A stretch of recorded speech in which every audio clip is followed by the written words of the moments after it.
Allahumma salli wa sallim ala hadan nabiyil karim wa ala alihi wa ashabihi ajma'in, amma ba'd.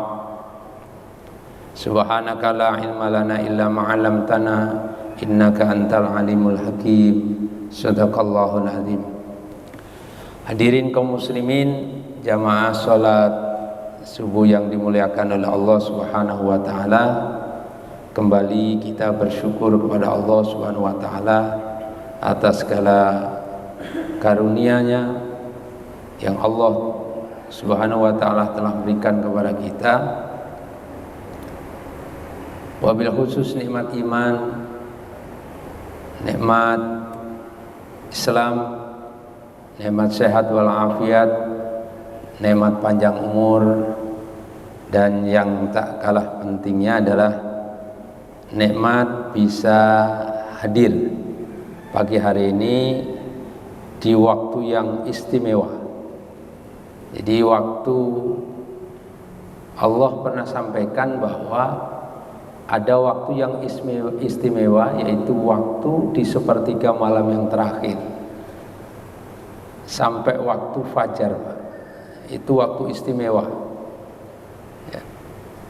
Saking istimewanya, maka akhir dari waktu sepertiga sampai masuk waktu fajar itu ketika kita bisa sholat 2 rakaat aja, Pak, sholat sebelum subuh ya, 2 rakaat sholat fajar ya.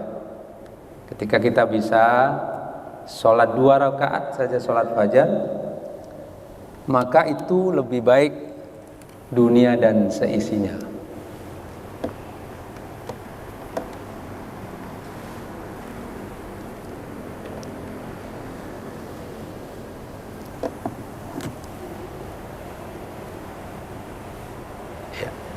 Lebih baik dunia dan seisinya. Dan itu adalah nikmat yang luar biasa, nikmat yang besar buat kita yang bisa memanfaatkan waktu yang istimewa itu. Karena nggak semua orang bisa, Pak, nggak semua orang bisa melakukan itu. Bangun di waktu, di saat-saat kita sedang nikmatnya tidur, kemudian kita bisa bangun.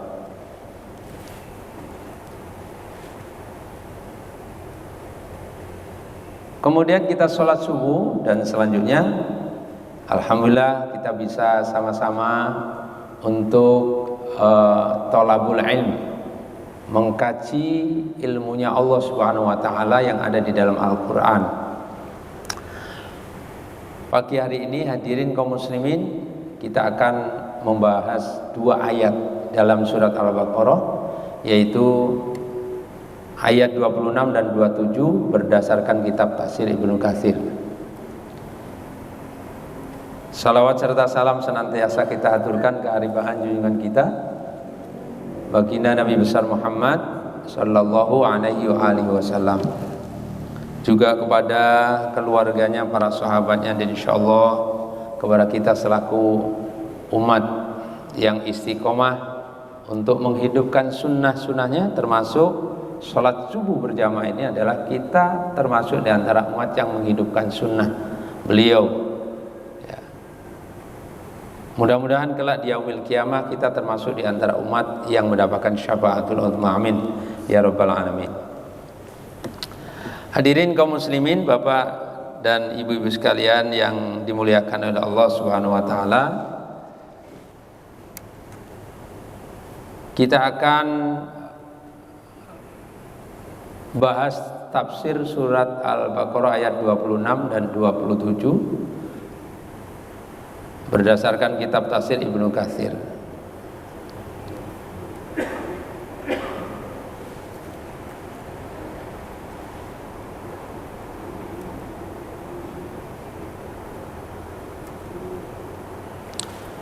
Baik,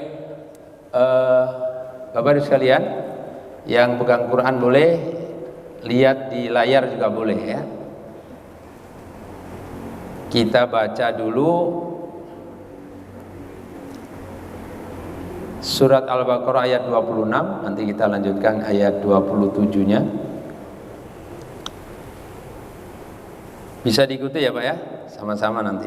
Saya akan baca beberapa potong kalimat, kemudian diikuti dan kita lanjutkan. A'udzu billahi minasy syaithanir rajim. Ayo.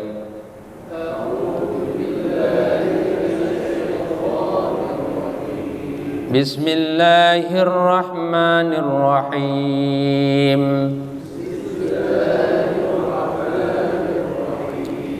Innallaha la yastahyi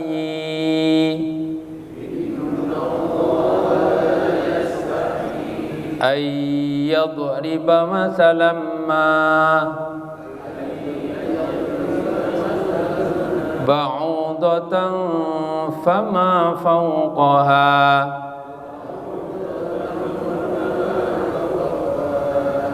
فأما الذين آمنوا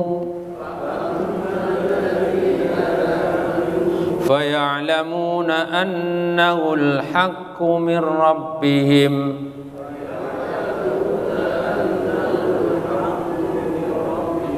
وأما الذين كفروا فيقولون ماذا أراد الله بهذا مثلا يضل به كثيرا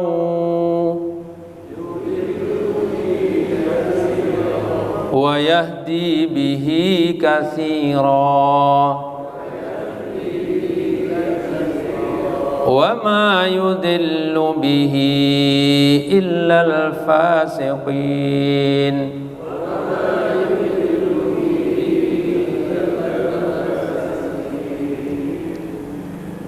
الذين ينقضون عهد الله من بعد ميثاقه ويقطعون ما أمر الله به أن يوصل ويفسدون في الأرض أولئك هم الخاسرون.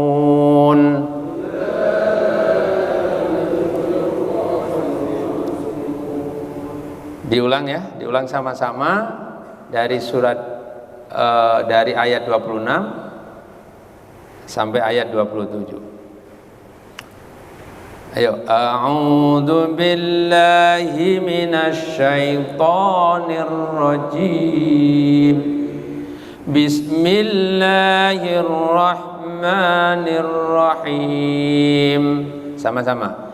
Innallaha la yastahyi ay yadriba mathalan ma ba'udatan fama fawqaha فأما الذين آمنوا فيعلمون أنه الحق من ربهم وأما الذين كفروا فيقولون ماذا أراد الله بهذا مثلا يذل به كثيرا ويهدي به كثيرا وما يذل به إلا الفاسقين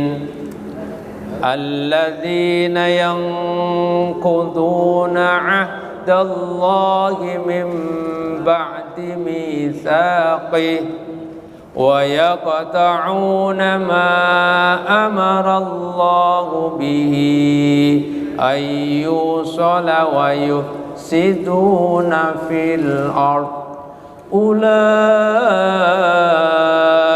هم الخاسرون. Alhamdulillah sudah kita baca 2 ayat ya pagi hari ini, Masya Allah. Ini kalau dihitung hurufnya, Masya Allah ini ya. Kalau kata Nabi, 1 huruf dalam Al-Quran itu kalau kita baca nilainya 10 kebaikan. Pagi hari ini Bapak sekalian sudah mendapatkan ribuan kebaikan ya, ribuan kebaikan. Baik, Bapak sekalian, kita coba untuk mengartikan pelan-pelan ya, mengartikan pelan-pelan saja. A'udzu billahi minasyaitonir rajim. Bismillahirrahmanirrahim. Innallaha, sesungguhnya Allah, la yastahyi, tidak malu, tidak segan-segan, ayyadriba,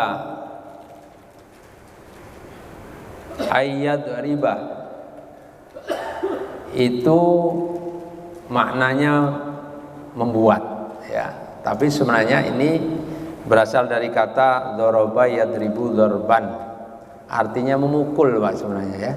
Jadi kalau arti sebenarnya adalah memukul. Ketika kata yadriba bertemu dengan kalimat masalan, bukan kata benda ya, maka memukul bisa diartikan membuat. Bapak-bapak sekalian, kita contohkan orang-orang yang tukang membuat golok ya, membuat pisau itu dari besi Pak. Itu cara membuatnya diapain? Cara membuatnya diapain Pak? Dipukul ya, dipukulin itu Pak. Iya, dibakar dulu, setelah dibakar baru dipukulin. Dipukulin dibentuk, itu pukul. Artinya memukul itu bisa diartikan membuat ya. Kalau itu bukan, itu lagi ngapain tuh? Lagi membuat pisau, bukan lagi memukul pisau, padahal dia sedang memukul gitu ya, sedang memukul. Maka ayat dari masalama ini bimakna membuat perumpamaan ma ba'udatan, seperti nyamuk ya, seperti nyamuk, fama fauqaha, bahkan atau lebih rendah dari nyamuk itu Allah bisa membuat perumpamaan lebih rendah dari nyamuk itu Allah bisa. Kenapa? Karena Allah maha segala-galanya. Bahkan kalau orang yang beriman terhadap Allah dan Allah punya kuasa penuh, segala sesuatu yang ada itu memang Allah yang ciptakan, maka Allah punya kehendak sekehendak Allah Subhanahu wa taala. Mau dibikin perumpamaan yang diciptakan yang luar biasa langit, ya Allah bisa. Ciptaan buminya yang dijadikan perumpamaan Allah bisa. Ya, ciptaan yang serendah-rendahnya seperti nyamuk, lalat, Allah pun bisa. Itu kehendak Allah. Fa ammal ladzina amanu, maka adapun orang-orang yang beriman, faya'lamuna annahul haqqu, faya'lamuna, maka mereka orang yang beriman itu mengetahui, boleh diartikan meyakini, mengetahui atau boleh diartikan meyakini, karena ya'lamun artinya mengetahui atau meyakini, annahu, bahwasanya perumpamaan seperti nyamuk tadi adalah al-haqqu, benar, mir rabbihim, datangnya dari rabbihim, Tuhan mereka, Allah Subhanahu wa ta'ala. Wa ammal ladzina kafaru, dan adapun orang-orang kafir, fayaquluna, mereka mengatakan, madza aradallahu bihadza mathala, ngapain sih gitu ya, madza, apa sih yang Allah mau, arada itu Allah mau, apa sih yang Allah kehendaki, bihadza mathala, dengan perumpamaan ini. Ini itu menunjuk kepada apa tadi? Nyamuk. Kepada nyamuk, karena kita pembahasannya ma ba'udatan nyamuk. Apa sih yang Allah mau dengan mengeluarkan atau membuat perumpamaan seperti nyamuk gitu ya? Yudillu bihi katsiran. Maka dengan perumpamaan nyamuk tadi, dengan perumpamaan nyamuk tadi, yudillu bihi katsiran, banyak orang yang disesatkan dengan perumpamaan itu. Ya. Wa yahdi bihi katsiran. Dan dengan perumpamaan tadi banyak pula orang yang diberikan petunjuk oleh Allah Subhanahu wa taala. Jadi ada dua, Pak. Ketika Allah keluarkan ayat dengan perumpamaan itu akan terpecah, terbelah menjadi dua. Ada orang yang mendapatkan petunjuk atas Allah yang Allah ciptakan tadi, perumpamaan itu nyamuk. Ya. Ada orang yang justru malah tersesat. Dengan perumpamaan itu. Nah, tinggal nanti pilih, kita masuk di golongan yang mendapatkan petunjuk atau yang tersesat. Yang mendapatkan petunjuk adalah orang yang meyakini bahwa memang itu datangnya dari Allah. Kalau udah urusan Allah mah nggak usah dipikir. Allah punya kuasa. Tapi kalau yang nggak mendapatkan petunjuk, yang sesat ya, macam-macam ngomongnya. Ngapain sih gitu ya? Untuk apa sih? Kayak nggak ada kerjaan aja sih, gitu.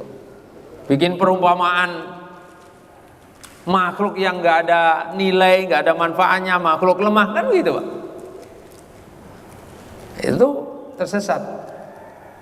Jadi kata-kata yang keluar dari mulut kita, yang lahir dari hati kita, itu menunjukkan, Pak, apapun yang Allah keluarkan, itu menunjukkan bahwa kita ini termasuk golongan orang-orang yang tersesat atau orang-orang yang mendapatkan petunjuk.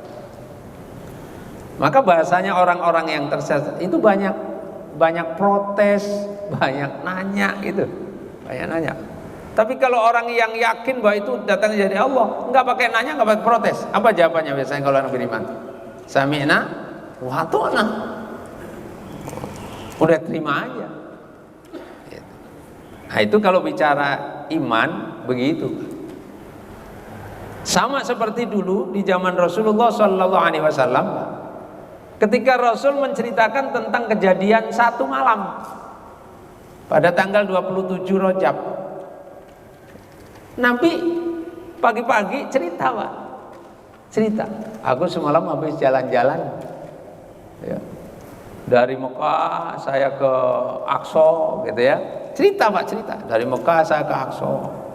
Sampai di Aqsa saya sempat sholat 2 rakaat gitu. Nah, kemudian setelah itu saya melanjutkan, diperjalankan naik ke langit gitu. Sampai di sana saya ketemu di langit 1 ketemu ini, bicara ini, langit 2 ketemu ini, bicara ini, langit ketiga ketemu ini, langit 4 ketemu ini, 5 ketemu ini, 6 ketemu ini, 7 ketemu ini, sampai akhirnya saya mendapatkan perintah dari Allah Subhanahu wa taala salat. Itu kalau orang yang beriman, Pak, dia langsung percaya. Percaya saya, Pak. Tapi kalau orang yang beriman tersesat, ngomong macamnya, lo gila ya? Mana ada nih gini hari dari Mekah menuju apa tadi? Aqsa. Itu zaman itu, Pak, itu harus ditempuh waktu. Kalau naik kendaraan saat itu butuh waktu, Pak. Bisa 2 minggu sampai 1 bulan. Jadi kalau yang dipakai itu otak saat itu, pada banyak yang tersesat. Maka saat itu banyak yang tidak percaya, banyak yang kufur, banyak yang tersesat. Gara-gara cerita Rasul tadi. Itu perumpamaan ketika Allah ya, dengan kekuasaannya untuk membuktikan kepada hambanya, maka ada orang yang disesatkan, ada orang yang diberikan petunjuk.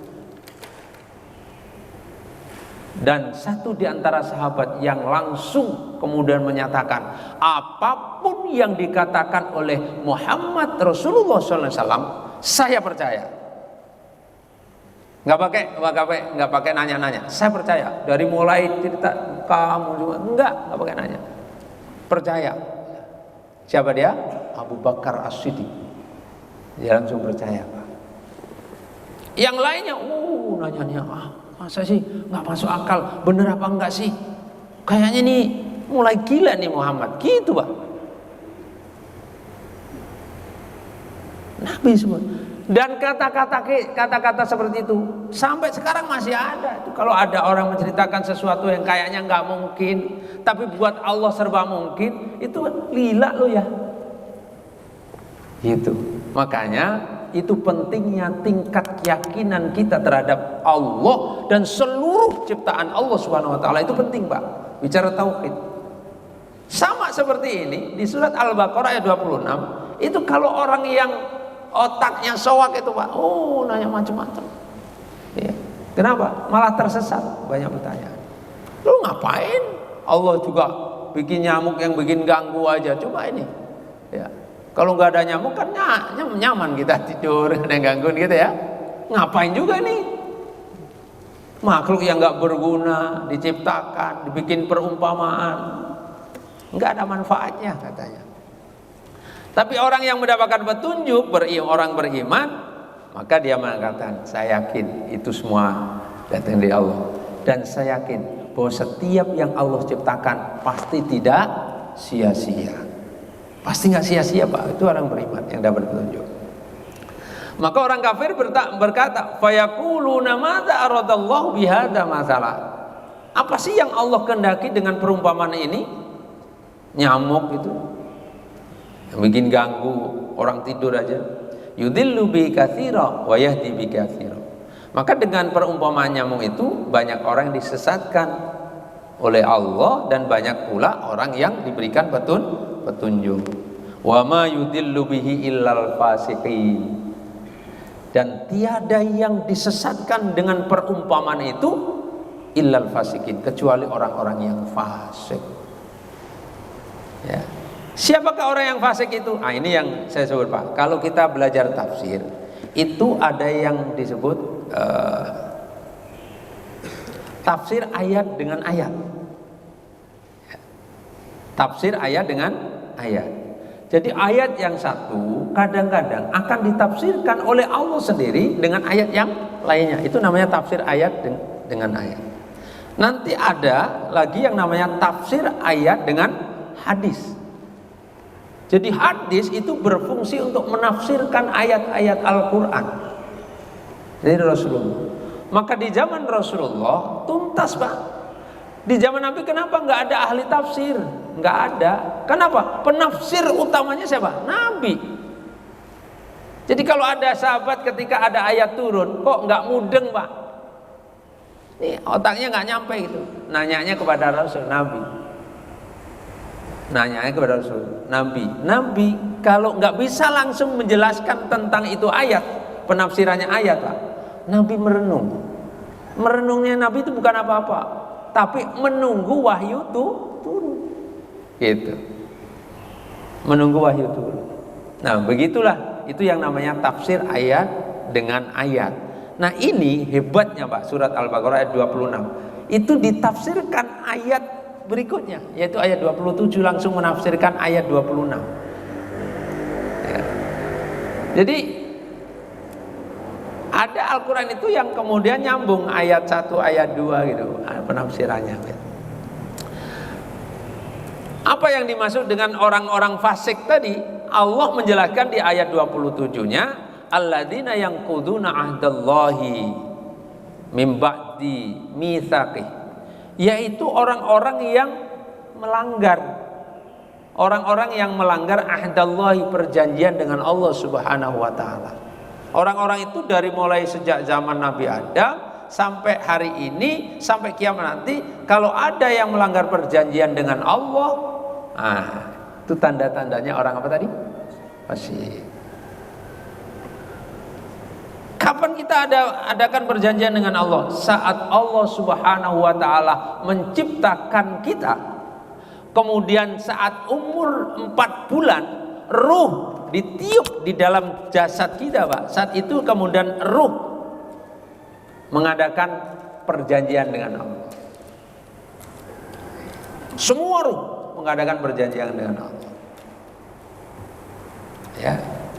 Perjanjiannya pengakuan. Wahai ruh, siapakah aku? Kata Allah Subhanahu wa taala, engkau adalah Tuhanku ya Rabb. Ketika engkau mengatakan aku adalah Tuhanmu, lalu apa yang harus engkau lakukan nanti saat kamu lahir di dunia? Aku akan mentaati semua yang engkau perintahkan kepadaku, dan aku akan meninggalkan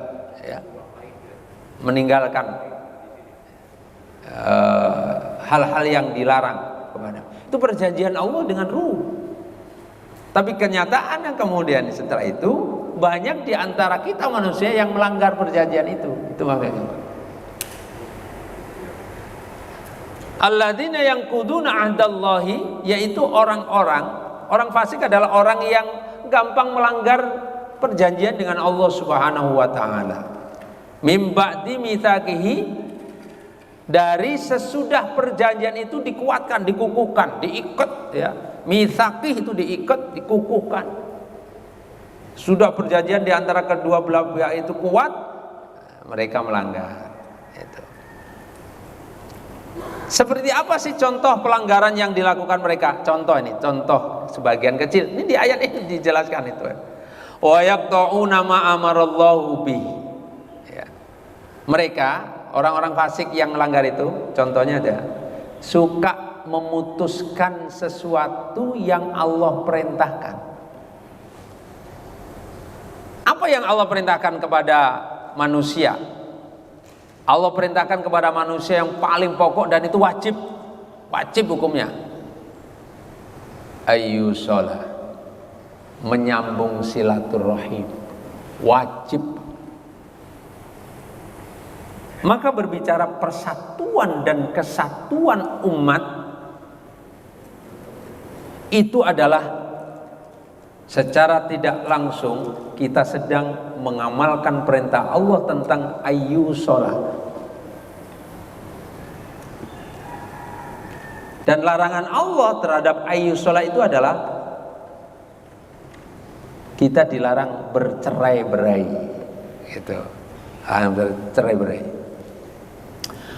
Nah, pelanggaran pertama ketika kita memutuskan perintah Allah seperti menyambung silaturahim, kita putus cuma gara-gara sesuatu hal yang enggak seberapa, sering kita mutusin. Ini sebentar lagi Pak, cuma gara-gara pemilihan presiden beda, itu bisa putus persaudaraan.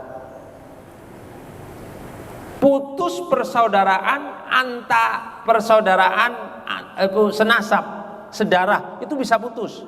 Saudara berdasarkan darah atau nasab, kakak, adik, paman, bibi, itu bisa gara-gara itu putus.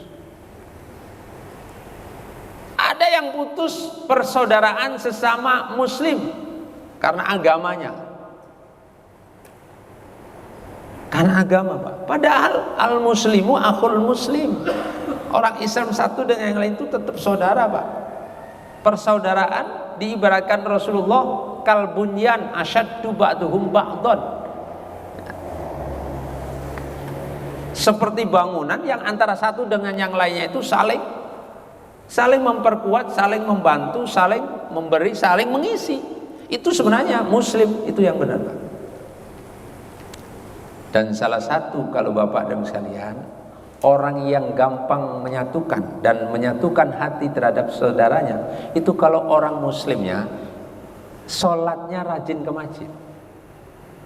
Kenapa? Karena di masjid saat sholat berjamaah itu tidak pernah memandang kulitnya warna apa, sukunya apa, dari mana dia asal, orang rendah atau orang tinggi, orang miskin atau orang kaya, tidak pernah dipandang. Kalau dia sholat sama di hadapan Allah Subhanahu wa taala.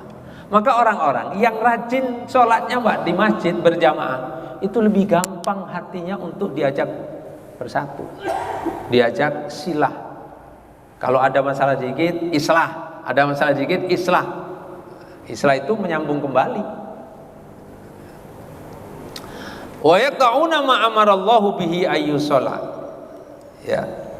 Salah satu di antara perbuatan mereka melanggar aturan Allah, melanggar janji dengan Allah adalah suka memutuskan apa yang Allah perintahkan kepadanya.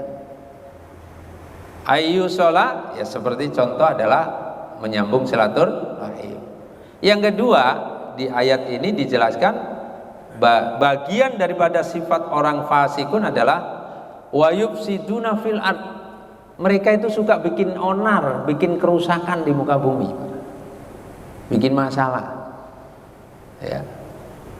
Bikin onar, bikin kerusakan di muka bumi yang merugikan banyak orang.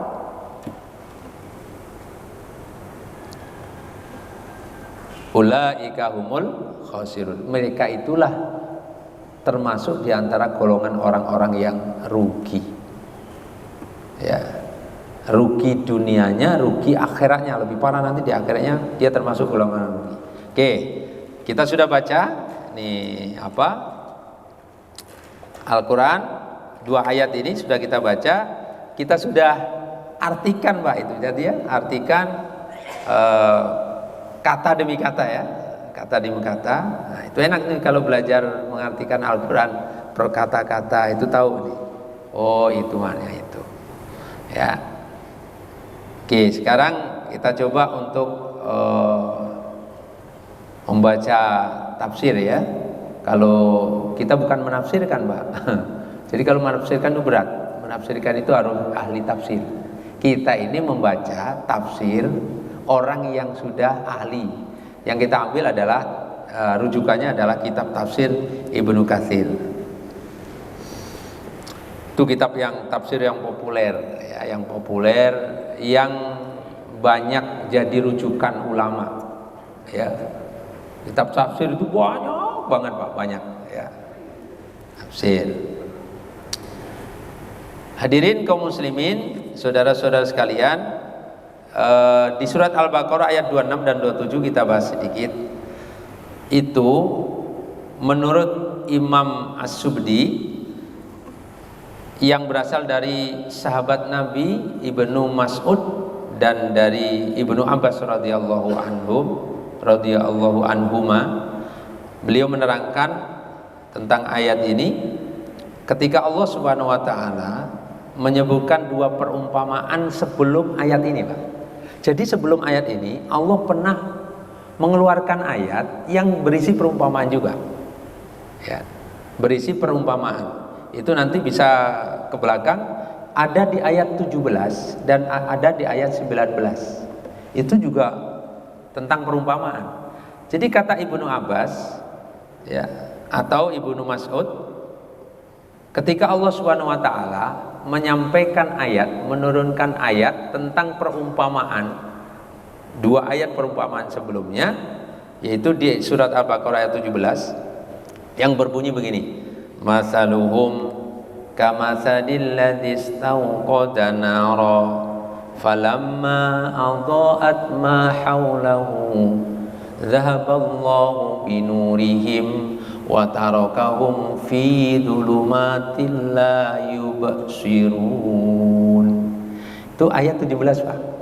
Itu tentang Allah menurunkan ayat perumpamaan, yaitu kata Allah Subhanahu wa taala, masaluhum kamasalil ladzi istauqada nara. Perumpamaan mereka orang-orang fasik ya, orang kafir, orang fasik. Perumpamaan mereka itu seperti orang yang menyalakan api di waktu gelap. Nih, Bapak bayangkan ini,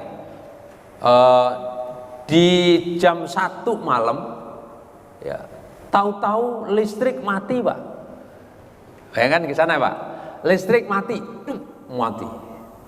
gelap, kamar gelap, ruang tamu gelap, kamar semuanya jalan gerak.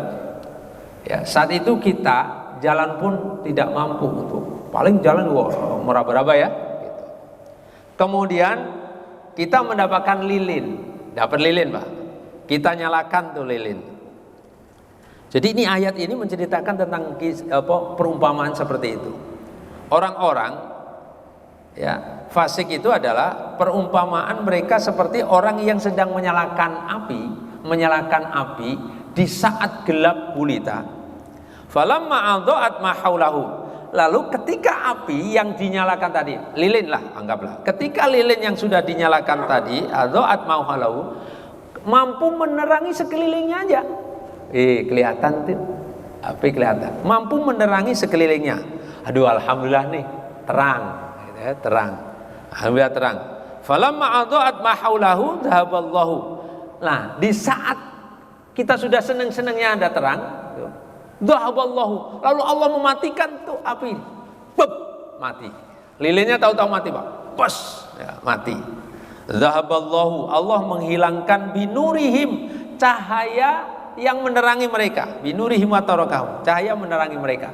Lilin dinyalakan, tek, di tengah gelap gulita kita dapat sinar, tahu-tahu Allah matikan, terus hilang, Pak. Ya.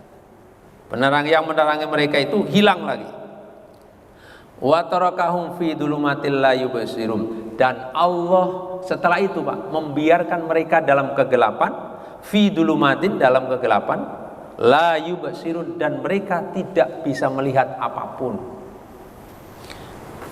Ayat ini itu Allah sedang apa, Pak? Sedang membuat perumpamaan terhadap orang-orang yang tidak mau ngambil petunjuk dari Allah. Nggak mau ngambil petunjuk dari Allah.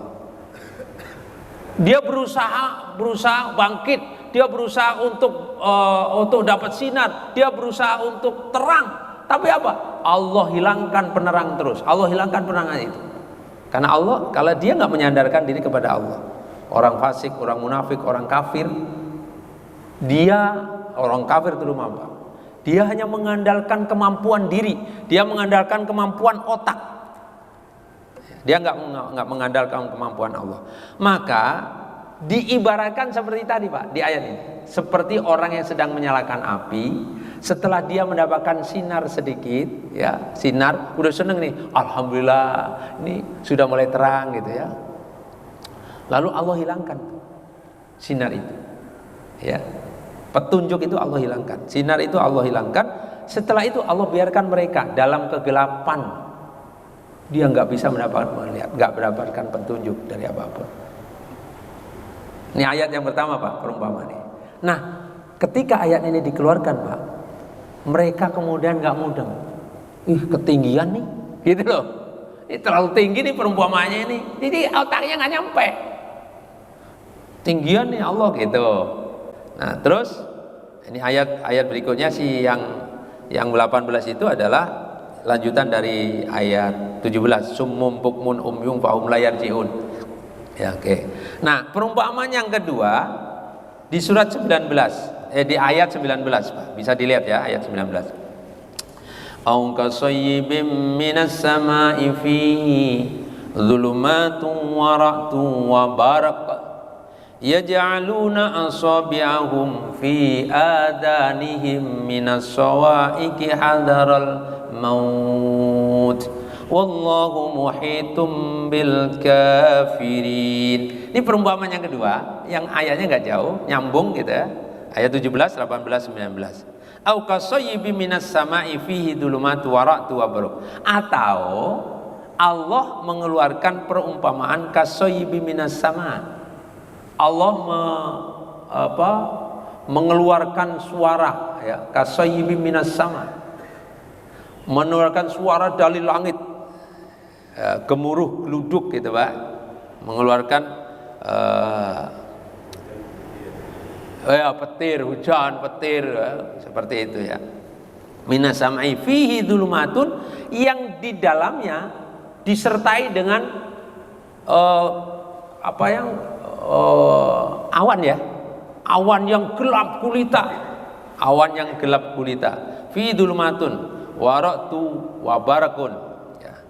Awan yang gelap gulita disertai dengan petir yang menyambar-nyambar. Kemudian barkun, dan ada juga kilat. Barkun itu kilat, waratun, petir menyambar-nyambar, barkun dan kilat. Nah, kemudian setelah kondisi itu, ya ja'aluna, mereka meletakkan dua jari nih.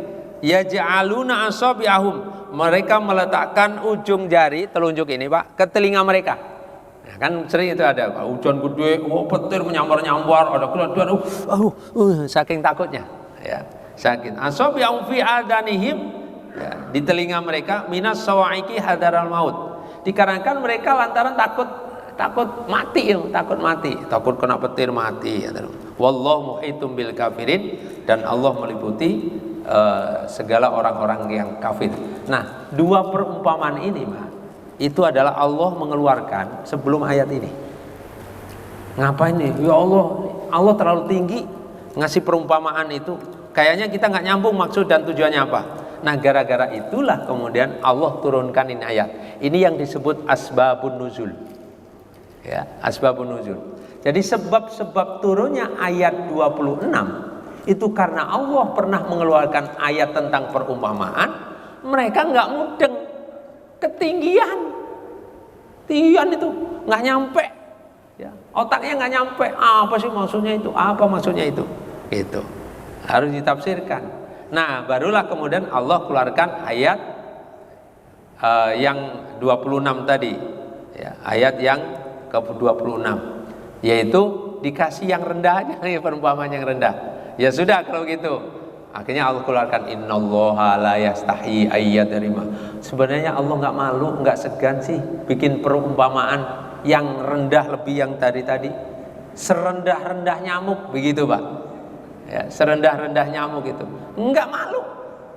Bisa Allah gitu. Akhirnya turunlah ayat ini. Itu maksudnya. Keluar masaluhum kamatsalil ladzi stauqada naras duluan, kemudian auqasayyibin minas sama'i fi dhulumah, itu terlalu tinggi, buat mereka nggak nyambung. Nah, orang-orang munafik itu kemudian mengatakan Allah terlalu tinggi bikin perumpamaan, ya, nggak mudeng. Akhirnya Allah keluarkan innallaha la yastahi ayyadriba mathalan ma ba'udatan fama fawqaha, dan seterusnya sampai wa ma yudillu bihi illal fasikin. Dilanjutnya alladzina yanquduna, dan selanjutnya. Hadirin kaum muslimin jamaah sekalian, kalimat la yastahi, ya, kalimat la yastahi. Kalau saya nyebut kalimat Bapak sekalian, di dalam bahasa Arab Al-Quran itu yang paling kecil namanya huruf. Nah, kumpulan dari huruf namanya kalimat. Beda bahasa Indonesia. Yang paling kecil kalau bahasa Indonesia apa? Huruf. Ya, kumpulan dari huruf apa? Suku kata. Suku kata dulu, Pak. Ya, ba itu B sama A itu kumpulan huruf. Itu suku kata. Bu, nah itu suku kata. Nah, kumpulan dari suku kata baru disebut kata. Ya. Babu, oh ada maknanya. Nah, kata dalam bahasa Indonesia adalah sebuah kalimat dalam bahasa Arab yang mengandung makna. Itu, yang mengandung makna. Kalau sudah ada huruf, kumpulan huruf, kemudian sudah ada makna yang bisa ada maknanya, itu dalam bahasa Arab disebut kalimat. Nah, makanya saya sebut ini. Di dalam kalimat la yastahi, kalimat, Pak. Kumpulan dari kalimat dalam Al-Quran disebut ayat. Nah, ayat adalah kumpulan dari beberapa kalimat. Kalimat kumpulan dari beberapa huruf. Itu, huruf. Tapi di dalam Al-Quran ada huruf yang sudah punya makna, maka dia huruf juga dia kalimat. Gitu. Ya, min itu huruf. Min itu huruf, Pak.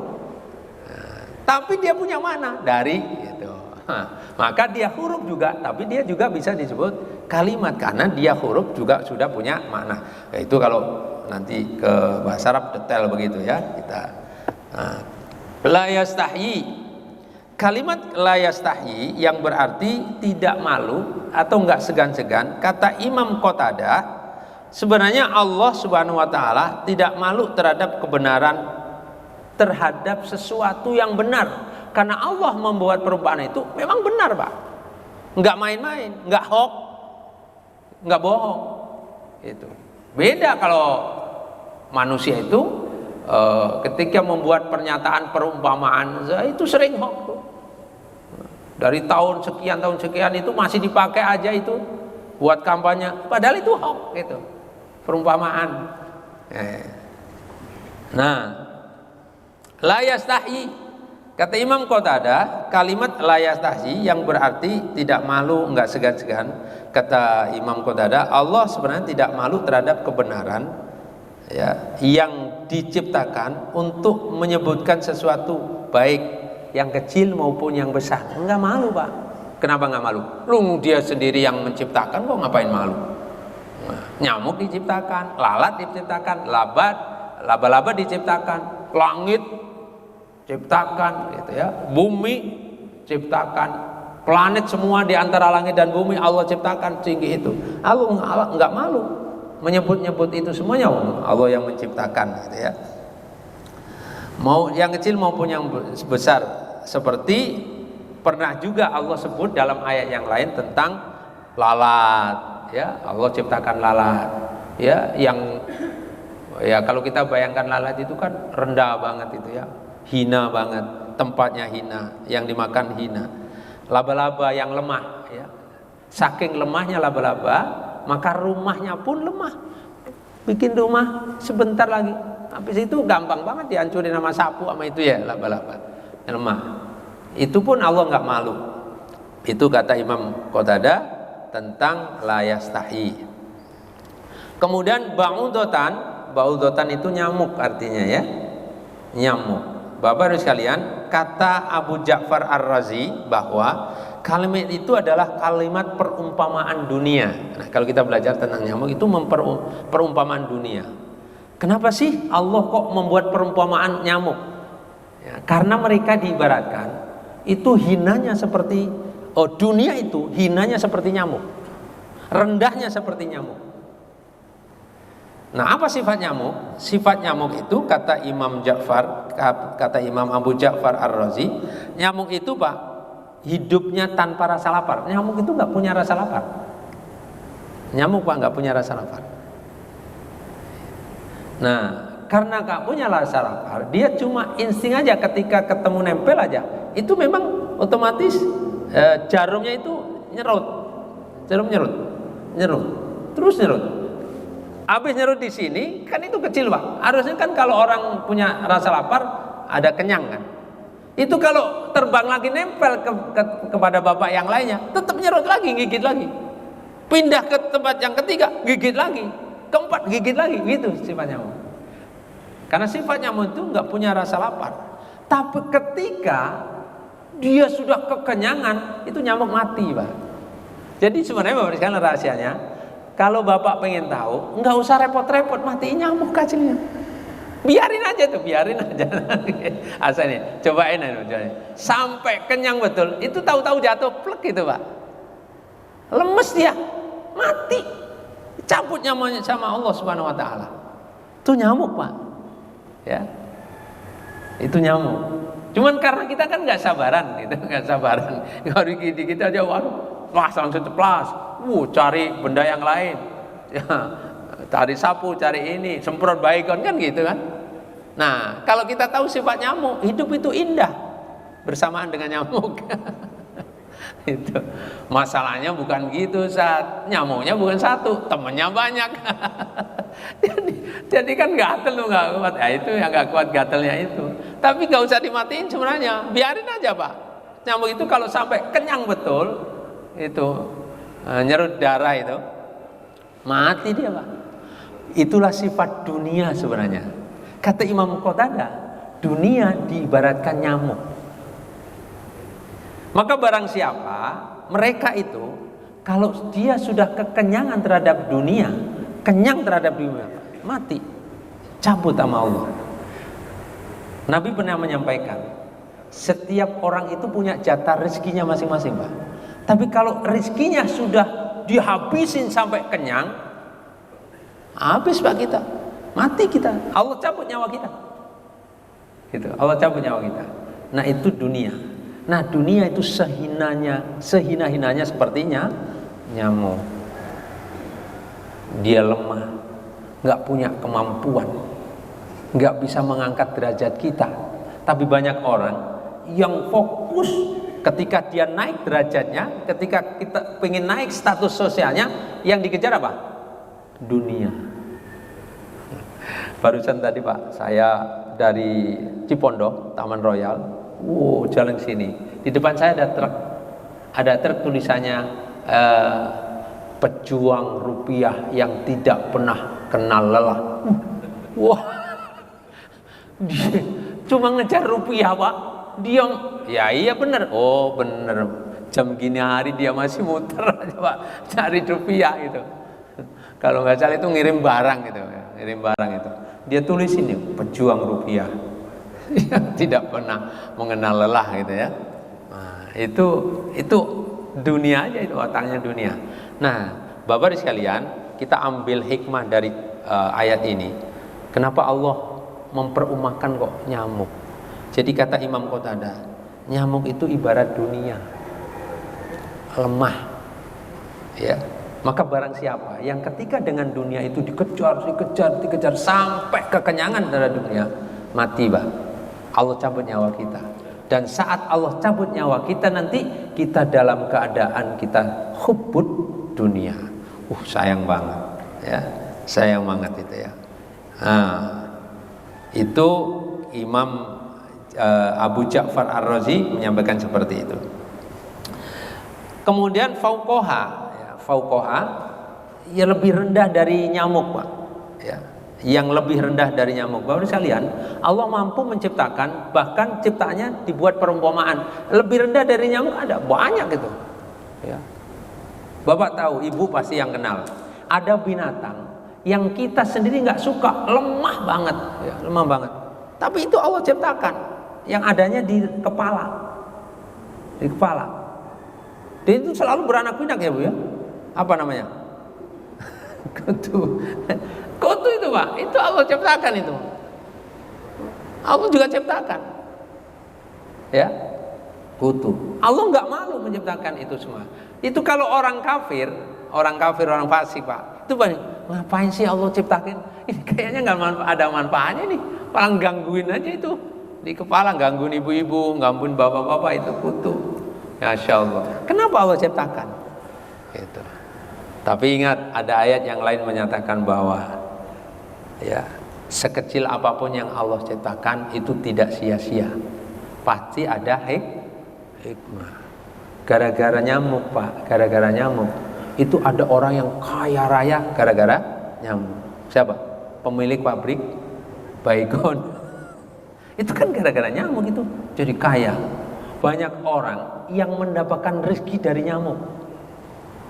Ya, toko-toko yang jualan baygon itu kan dapat rezeki dari nyamuk sebenarnya. Tuh, makanya jangan pernah menyatakan bahwa yang Allah ciptakan itu sia-sia. Mungkin sementara buat kita itu kayaknya nggak berguna. Ya, nggak guna aja. Makalah orang beriman pasti mengatakan bahwa yang nyamuk yang ini itu semua datang dari Tuhan, pasti ada hikmah. Ya, mari percaya. Yudillu bihi katsiran. Dengan perumpamaan itu hadirin kaum muslimin, banyak orang yang disesatkan oleh Allah Subhanahu wa taala. Siapa sih orang yang disesatkan gara-gara perumpamaan nyamuk? Orang kafir, orang munafik, orang fasik. Siapakah orang fasik? Tadi dijelaskan di ayat berapa tadi? Ayat 27. Ya, ayat 27 itu orang-orang fasik. Wa yahdi bihi katsiran. Dan dengan perumpamaan tadi, banyak orang yang dikasih petunjuk sama Allah Subhanahu wa taala. Makin beriman, makin rajin ibadahnya ya, makin dekat kepada Allah Subhanahu wa taala. Siapa dia? Orang yang beriman. Maka nanti dengan ayat ini dipisahkan, ada yang beriman, ada orang-orang yang fasik, orang-orang kafir. Alladzina yanquduna 'ahdallahi min ba'di, itu adalah menjelaskan tentang orang-orang fasik. Orang fasik dijelaskan di dalam tafsir yang lainnya, itu adalah orang yang dulu melakukan perjanjian dengan Allah Subhanahu wa taala ya, sebelum Nabi Muhammad lahir. Ini menerangkan, ayat ini itu menerangkan sebelum Nabi. Ya, umat Nabi Musa, umat Nabi Isa, mereka sudah melakukan perjanjian di kitab Taurat, di kitab Taurat, bahwa semua yang ada di kitab Taurat itu akan diamalkan tanpa kecuali. Ternyata mereka melanggar perjanjian itu. Apa yang paling besar dilanggar? Di Taurat dijelaskan tentang akan hadirnya seorang nabi akhir zaman yang bernama Ahmad atau Muhammad, dan itu yang kemudian akhirnya mereka melanggar. ya. Mereka melanggar itu semuanya. Ketika Nabi Muhammad hadir, ya, kemudian lahir, mereka nggak percaya, nggak mengakui kerasulannya, bahkan membencinya. Saking bencinya, maka ketika dengar nama Muhammad itu berusaha untuk dibunuh. Bapak kalau baca sejarahnya para nabi, rata-rata nabi itu selalu dimusuhi umat. Tak terkecuali Nabi Muhammad Sallallahu Alaihi Wasallam dimusuhi umat, diusir dari kampung halamannya, bahkan diancam dibunuh. Ya. Diancam dibunuh. Itu Nabi Muhammad saat di Mekah. Itulah sejarahnya sampai akhirnya Nabi hijrah ke Madinah. Ya. Nah, itu diancam dibunuh, Pak. Dan yang paling getol untuk menghabisi, ya, yang namanya Muhammad itu adalah orang Yahudi. Orang Yahudi, Pak. Yaitu pengikutnya Nabi Musa. Orang Yahudi paling nggak suka. Padahal di dalam kitabnya Taurat yang diajarkan oleh Nabi Musa itu menerangkan tentang itu. Mereka berjanji bahwa sampai kapanpun dia akan membela, dia akan mengikuti beriman kepada Muhammad. Tapi ketika Muhammad lahir, enggak. Itulah perjanjian yang besar yang dilanggar oleh orang-orang pengikut orang-orang Bani Israel, ya. Orang-orang Yahudi. Orang Yahudi itu bukan agama Yahudi, Pak. Nanti kalau bahas agama ini, sebenarnya bukan agama Yahudi. Sekarang ada agama Yahudi, berarti bukan agama yang dibawa Nabi Musa. Karena Nabi Musa bukan membawa agama Yahudi. Yang dibawa adalah agama Islam. Ya, agama Islam. Yahudi itu adalah nama dari kelompok keturunan, ya, Nabi Yakub. Keturunan Nabi Yakub, Yahuda itu beranak pinak menjadi Bani Yahuda, Bani Yahudi, Pak. Dari Bani Yahudi itu saat Nabi Yakub masih ada, beriman kepada Allah, mengikuti jejak ayahnya, kakeknya Ibrahim alaihissalam. Nah, tapi kemudian ke bawah mereka kemudian punya keyakinan berbeda. Disebutlah keyakinan itu namanya agamanya orang Yahudi, kelompok Yahudi, ya. Akhirnya disebut agama Yahudi, gitu. Itu sedikit aja sepintas sejarah itu. Hadirin kaum muslimin, Bapak dan Ibu sekalian, itulah perjanjian yang paling besar yang dilanggar oleh orang-orang terdahulu, yang kemudian ayat ini sebenarnya menyinggung mereka, menyinggung orang-orang terdahulu sebelum Nabi Muhammad Rasulullah SAW diutus menjadi Nabi dan Rasul. Sampai di sini, hadirin kaum muslimin, Bapak Ibu sekalian, dua ayat yang kita bahas, baik tadi artinya, kemudian penafsiran menurut pendapat ahli tafsir, itu sudah kita sampaikan. Nah, dan kita bisa ambil hikmah dari apa yang ada, yaitu tentang dua ayat ini, bahwa dengan ayat ini Allah akan menyesatkan sebagian orang dan Allah akan memberikan petunjuk sebagian orang, ya. Kita mudah-mudahan termasuk di antara orang-orang yang mendapatkan petunjuk dari Allah Subhanahu wa taala, meyakinin apapun yang Allah turunkan, yang Allah ciptakan, kemudian serendah apapun kita yakin bahwa semua yang diciptakan oleh Allah Subhanahu wa taala adalah punya hikmah. Ada hikmah di balik itu. Bahkan dengan adanya perumpamaan demi perumpamaan itu bisa menambah tauhid kita. Menambah tauhid, makin beriman kita kepada Allah. Kenapa? Karena Allah menciptakan segala sesuatu yang tidak sia-sia. Sampai di sini hadirin kaum muslimin, sebelum nanti kita tutup dengan doa, barangkali ada yang mau bertanya, dipersilakan. Ada yang mau ditanyakan? Bismillah.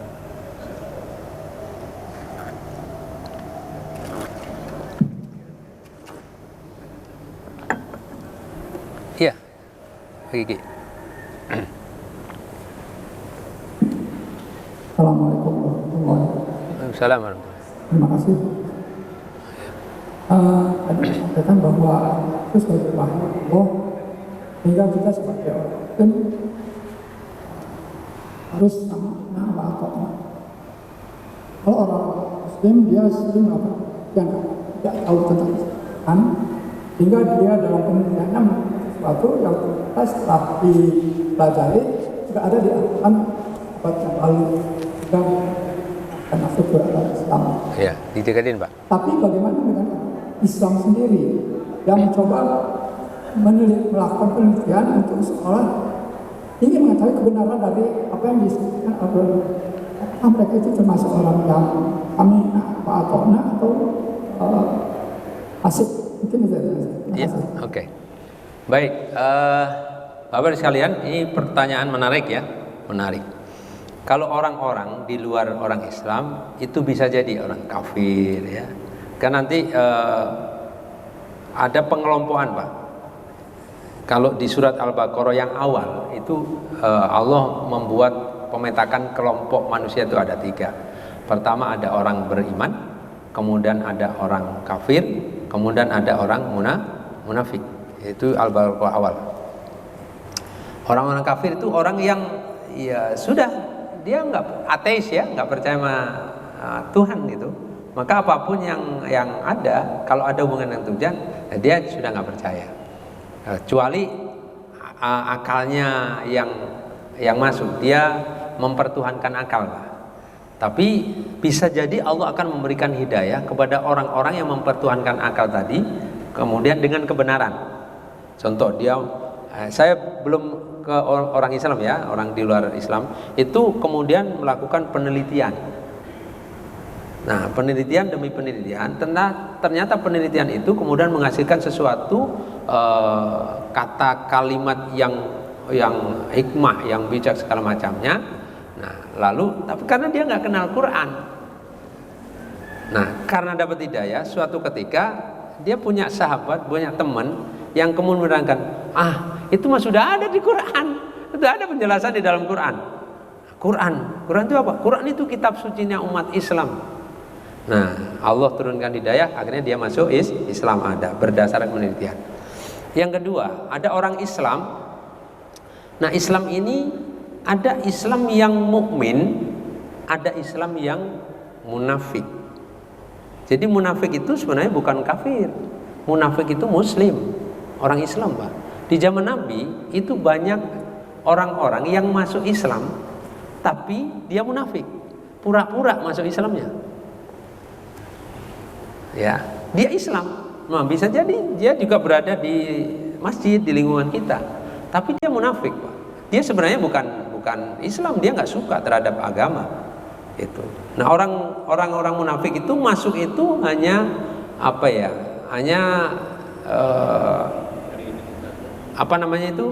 cara untuk bagaimana caranya bisa menghancurkan itu, munafik namanya.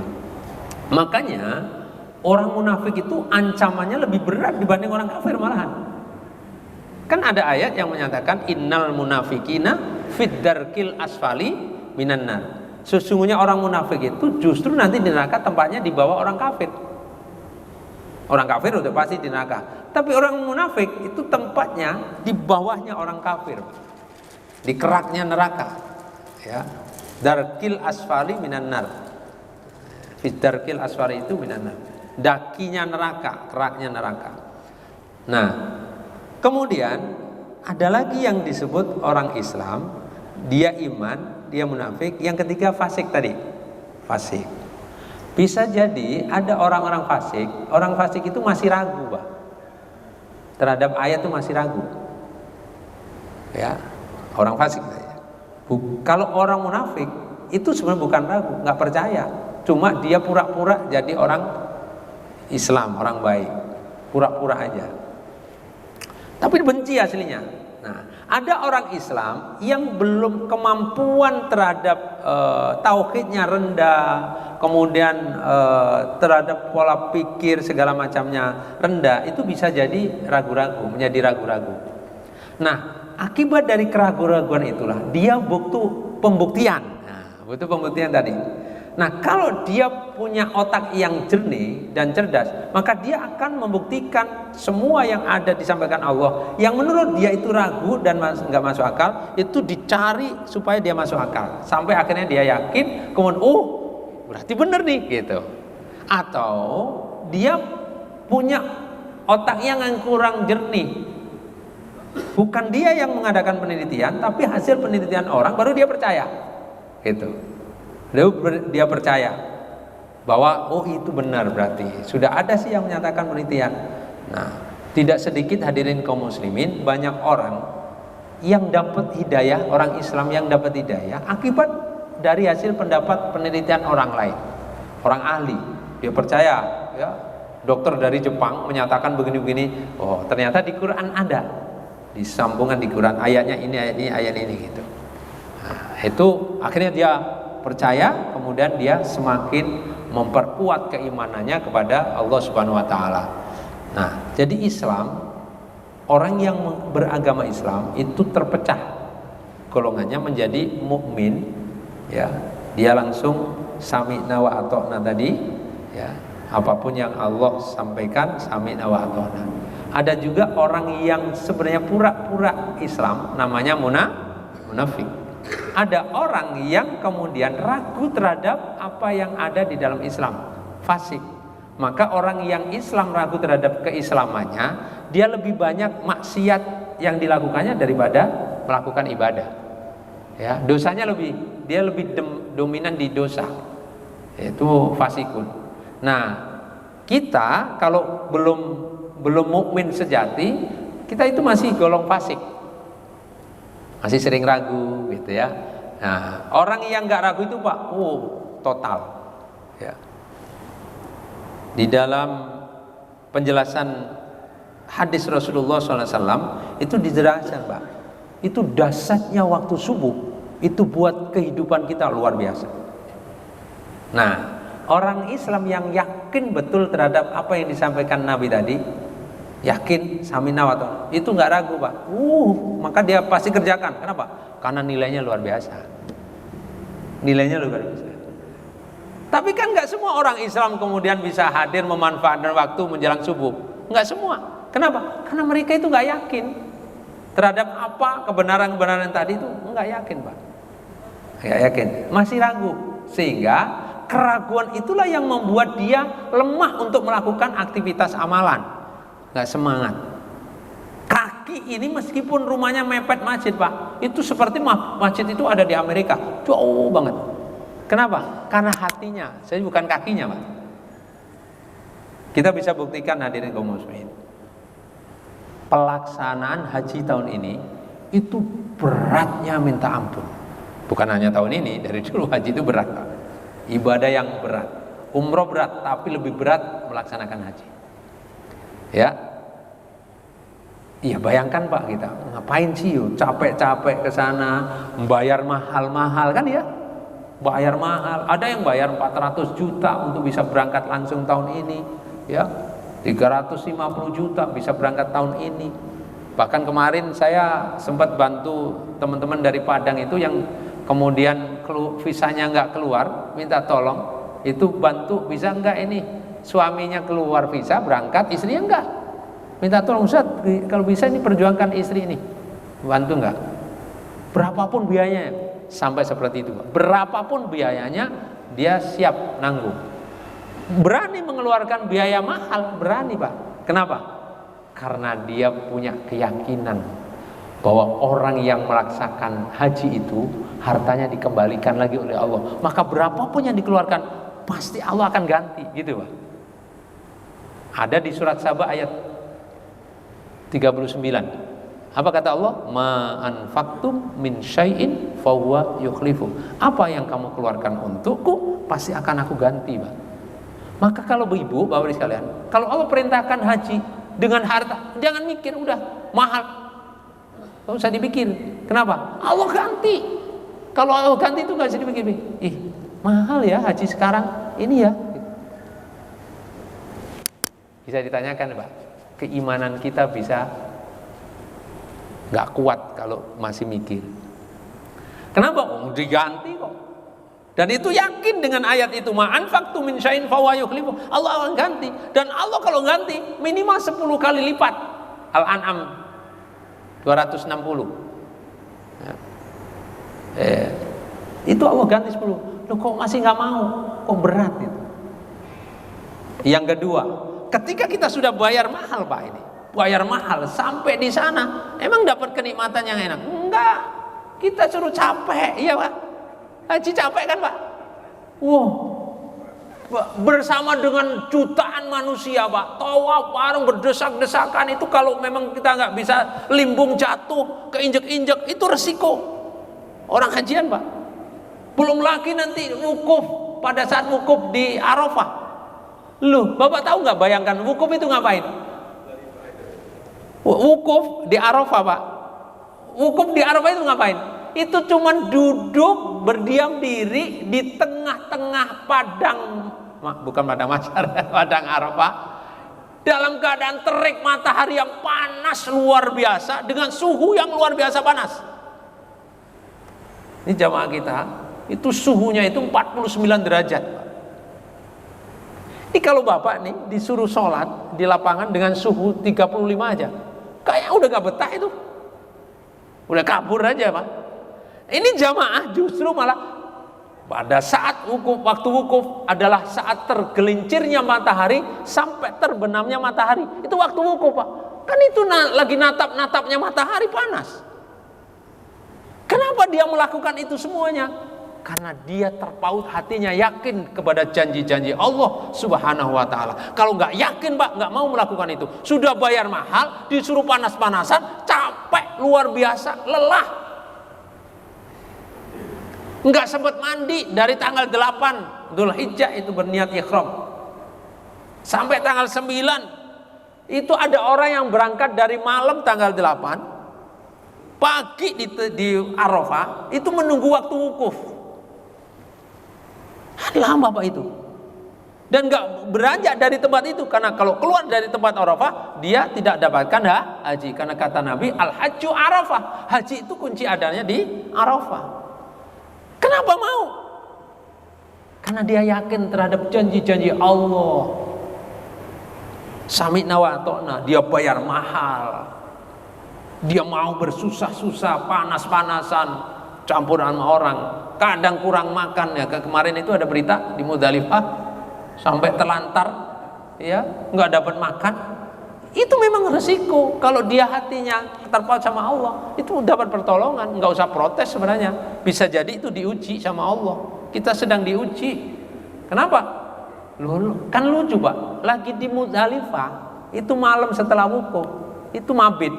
Harusnya waktu fajar itu sudah boleh meninggalkan Muzdalifah. Kan masih enak adem Pak. Kalau nggak dapat bis, jalan aja menuju Mina. Ya kan Pak Haji ya? Santai, jalan santai menuju Mina. Sampai Mina udah enak, ada atap, ada ini kayak mall.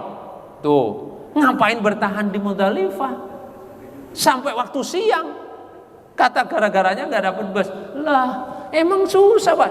Itu kalau hajian dapat bus. Bus umum ada penuh, ada lagi penuh, ada lagi penuh gitu.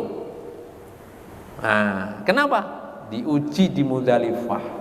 Kalau orang beriman nggak pakai teriak, ngadu sama Allah, ya Allah, ya apa dosaku ya Allah, sampai yang lain dapat bus, saya nggak dapat bus, yang lain dapat makan, saya nggak dapat makan. Kan rezeki yang Allah yang atur.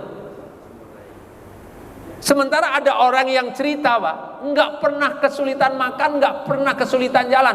Setiap itu tahu ada aja yang jemput, ada aja yang ketika nggak dapat bus, tahu tuh ada yang nawarin, ayo Pak bareng, naik taksi, masih nggak dapat makan, jatah makan, ada yang nih, sodako.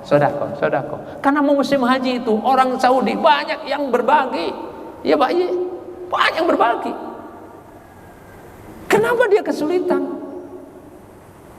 Istighfar. Barangkali banyak dosa kita di negeri itu, banyak dosa kita. Bisa jadi itu Allah apa?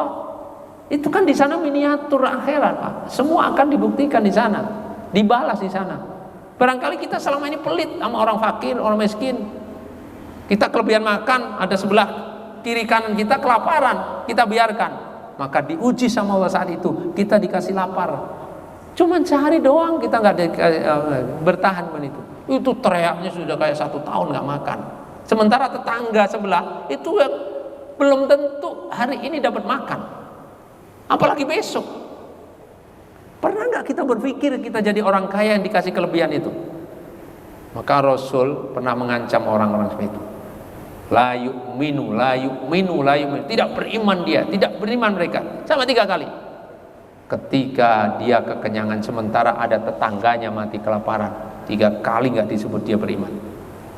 Ancam. Maka orang yang ke sana itu adalah orang yang sedang menjemput ujian dari Allah. Kalau nggak mau diuji, jangan pengen dapat mabrur. Itu Pak, tuh Haji. Kenapa orang mau di sana melakukan itu semuanya? Habis dari wukuf udah mana-mana, pindah ke Muzdalifah, hamparan terbentang, nggak ada atap, ya, cuman lekaran yang ada. Kalau nggak ada ya duduk-duduk di atas batu mabit, disuruh berdiam di situ sambil nyali kerikil. Ya, tuh sudah Pak. Habis itu kita harus menuju Mina, ada yang menuju Haram, Masjidil Haram, tawaf ifadah dan yang lainnya. Capek Pak Haji, bayar mahal, capek. Kenapa mereka mau melakukan itu semuanya? Bayar mahal, Allah janji akan diganti hartanya. Kenapa mereka mau bersusah-susah, capek luar biasa, panas luar biasa? Karena Allah mengganti semua itu, disebut sedang jihad fisabilillah. Maka orang yang meninggal saat hajian, maka meninggalnya dalam keadaan jihad fisabilillah. Itu nilainya luar biasa Pak. Nilainya luar biasa, yakin gitu. Maka kalau ada orang Islam yang masih ragu terhadap ayat-ayat Allah, maka menjadi nggak semangat dia melakukan ibadah perintah Allah. Nah, orang yang nggak semangat terhadap menjalankan perintah Allah, bahkan semangat menjalankan perintahnya seton, itulah yang disebut fasik. Fasik Pak. Tuh. Maka sering-sering kita Pak, hati ini kalau masih ragu, deketin tuh orang-orang mukmin. Kenapa sih kita disuruh berkumpulah dengan orang-orang soleh? Karena orang soleh itu mengajak kepada keyakinan yang benar, menjelaskan yang ragu menjadi nggak ragu. Begitu Pak. Kalau kita nggak mampu meneliti sendiri, ya ngumpul aja sama orang yang ahli, ngumpul sama orang yang soleh, kan gitu. Disuruh ngumpul orang soleh. Kan salah satu tombol hati kan berkumpullah dengan orang-orang yang soleh, tombol hati. Ya, salah satu baca Quran, yang nggak bisa artinya ya ngumpul sama orang soleh gitu Pak. Nah ini salah satunya, ngumpul sama orang-orang soleh, ngumpul orang soleh, gitu ya Pak ya. Nah, oke, masih ada? Cukup ya Pak ya? Nah, cukup, baik. Kalau cukup Bapak sekalian, alhamdulillah kita sudah bisa membahas 2 ayat dalam Al-Quranul Karim. Mudah-mudahan lewat ayat-ayat ini semakin tebal keimanan kita kepada Allah, semakin yakin ya bahwa terhadap janji-janji Allah, sehingga membuat kita jadi tetap getol semangat melaksanakan ibadah-ibadah yang dijanjikan, yang diberikan oleh Allah. Bahkan Allah berjanji akan diberikan ini itu. Semangat. Orang yang mau bangun jam 3, jam 2 untuk sholat malam, itu kalau nggak punya keyakinan yang mantap terhadap waktu yang ijabah itu, nggak bakalan dia mau berjuang bangun malam Pak. Ya, ngejar waktu subuh nggak bakalan. Kenapa? Karena yakin. Mudah-mudahan dengan kajian ayat ini kita tambah tebal keyakinan kita kepada Allah Subhanahu wa taala terhadap ayat-ayat Allah, sehingga kita termasuk orang-orang yang akhir hayatnya nanti tetap akhir hayat yang husnul khotimah, dan nanti di akhirat kita masuk surganya Allah Subhanahu wa taala. Alhamdulillah, kita tutup dengan doa kafaratul majlis. Subhanakallahumma wa bihamdika asyhadu an la ilaha illa anta astaghfiruka wa atubu ilaik. Makasih. Assalamualaikum warahmatullahi wabarakatuh.